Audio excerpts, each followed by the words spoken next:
They were trapped for 3 weeks. Christian civilians caught up in a fighting between the Philippine military and the Maute armed group. 13 finally had the chance to escape. Only 4 got out alive. We were waving the white flag.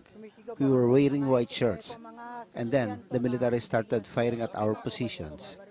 We jumped to the river. I feared that the rest of our friends have been shot dead.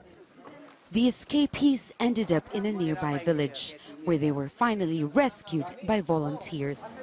They were meant to be taken to a nearby medical clinic. But after weeks of fighting, anyone from the battlefield is interrogated by police.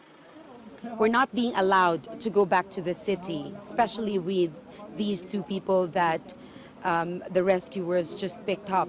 That is because state forces say they want to make sure that they are in fact real civilians who were trapped in the fighting and not members of the Maute who were probably in disguise. Army commanders say the Maute fired at the civilians, not them. After speaking to the military, the rescued civilians recanted their statements. Our troops on the ground are very careful. They are very aware of the situations.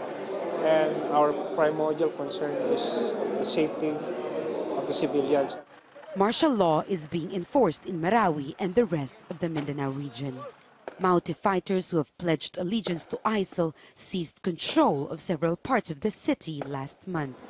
The black ISIL flag was raised over several government buildings. Hundreds of Filipinos, including women and children, remain trapped in the fighting. The Maute has been targeting Christians for years. Only Muslims can be spared. Local government workers said they received distressed calls from trapped civilians when the siege began. Now, the phones have mostly stopped ringing. Rescuers fear the worst. The trapped may have already died of hunger or been killed in the crossfire. 5 Muslim policemen managed to escape. They could have fled earlier, but chose to stay behind to protect Christians. We knew how barbaric the Maute would be to them, and we all decided we would not leave the Christians. If we had to die with them, then so be it.